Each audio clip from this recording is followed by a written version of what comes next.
Bagaimana strategi membuat thumbnail yang bagus, yang menaikkan CTR atau klik penonton? Oke, gue akan ngebahas ini karena ini poin penting sekali. Dan di video sebelumnya gue juga udah ngebahas cara kita mendapatkan rekomendasi itu salah satunya dari thumbnail. Oke, jadi gini teman-teman. Thumbnail itu kan adalah tampilan di video kita ya. Foto atau sesuatu yang berkaitan dengan isi video kita muncullah di thumbnailnya. Sebenarnya kalau mau bikin thumbnail itu tergantung. Yang pertama apa? Ciri khasnya dulu teman-teman. Ciri khas channel YouTube-nya mau gimana, misalnya dengan background hitam, dengan mode sinematik, dengan mungkin podcast nih, apa ciri khasnya. Kalau orang sudah menemukan ciri khas daripada thumbnail video kita, dia bakalan notice, bakal paham, oh ini channel si A nih upload nih, tuh thumbnailnya kelihatan. Nah, buatlah desain yang konsisten, bukan yang sama tapi yang konsisten. Maksudnya konsepnya ada ciri khasnya lah, intinya gitu ya. Konsepnya beda ya, tiap video pasti beda, tapi ada ciri khasnya. Misal ada gambar mukanya lah, ada gambar backgroundnya dengan background ciri khasnya. Kenapa ini bisa harus dilakukan? Karena biar tahu, dan itu akan ngebangun branding. Kalau kita sudah ngebuat thumbnail yang bagus ya, ngebuat sesuatu thumbnail yang bisa bikin orang penasaran, bisa bikin menaikkan klik, rasio klik ya, atau CTR-nya, orang itu bakal nonton. Misal, bagus nih, nonton ah. Jadi gabungan thumbnail itu penting. Ingat, thumbnail dan judul itu penting. Jadi thumbnail, judul, dan isi video harus berkaitan ya. Jangan thumbnailnya beda, isinya beda, apalagi judulnya udah beda. Orang jadi belibet ya.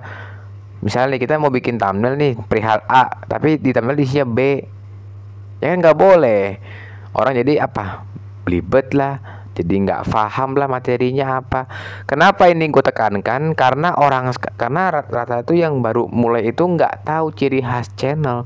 Contoh, teman-teman nonton video ini kan pasti lihat thumbnailnya dulu, ada muka guanya, ada tulisannya. Kenapa penting? Karena itu ciri khas channel ini. Ingat, buatlah ciri khas sesuatu di channel teman masing-masing.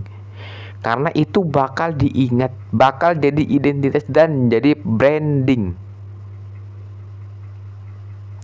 Misal teman-teman ciri khasnya ngebikin apa tentang, ada thumbnailnya apa ya, ada gambar wajahnya. Misalnya channelnya makanan dah, ngebahas kuliner, contoh ini biar gampang aja.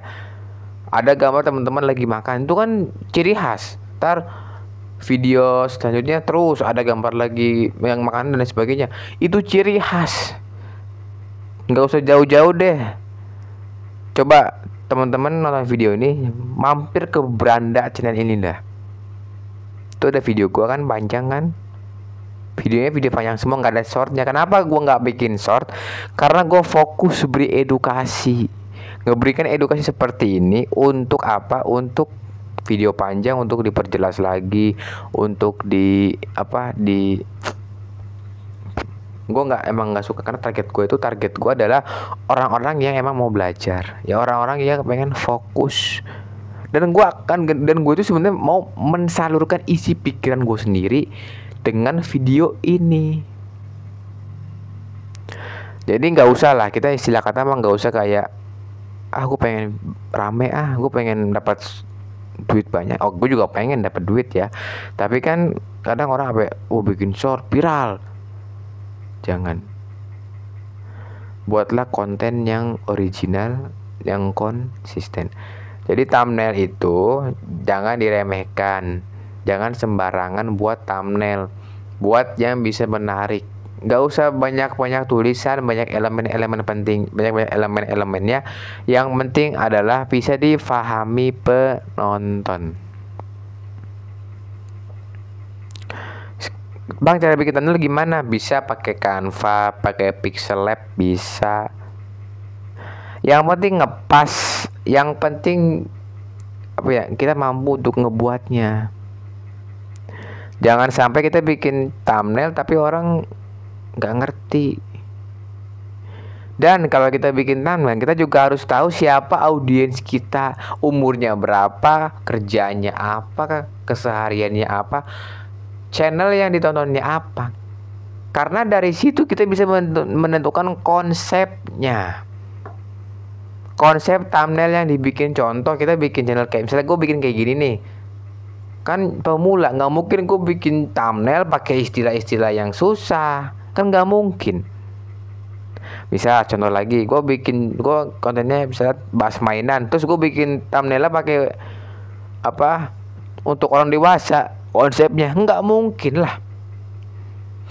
Yang pertama itu harus tahu dulu siapa audiensnya, siapa yang nonton video kita, siapa orangnya, tujuannya apa. Tujuannya biar kita bisa mendapatkan referensi-referensi tentang konsep yang mau kita buat, ya. Jadi yang pertama tadi adalah riset dulu, ya, meriset. Yang kedua adalah harus sesuai dengan judulnya. Yang ketiga, tentukan dulu yang namanya audiensnya. Dan yang keempat, tahu tren algoritmanya. Riset itu kan, kalau yang pertama itu kan, riset itu kan dalam artian apakah desain yang kita buat itu sudah ada atau sudah ada yang pakai atau belum. Takutnya sudah ada yang pakai dan takutnya kena plagiat, atau dikira kita yang ketiplak ciplak karya orang, padahal belum tentu. Yang terakhir adalah kita harus tahu bagaimana sistem algoritma bekerja, bagaimana sistem YouTube menilai thumbnail kita, seberapa bagusnya, seberapa menariknya. Kadang video yang biasa aja itu bisa rame karena thumbnailnya, dibandingkan video yang bagus, yang menarik sekali dan lain sebagainya sepi karena thumbnailnya biasa aja.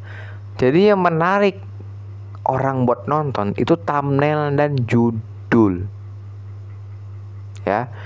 Misalnya kita bikin judulnya rame, thumbnailnya bagus, tapi videonya cuman ya nggak bagus-bagus amat, standar lah ya, orang bakal nonton karena dia tertarik thumbnail. Jadi orang Indonesia itu, wah, judulnya sama thumbnailnya menarik nih, tonton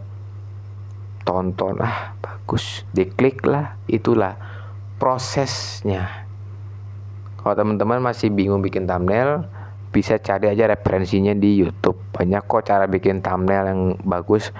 Gak perlu pakai laptop, gak perlu pakai aplikasi-aplikasi berbayar dan lain sebagainya. Cukup pakai ilmunya.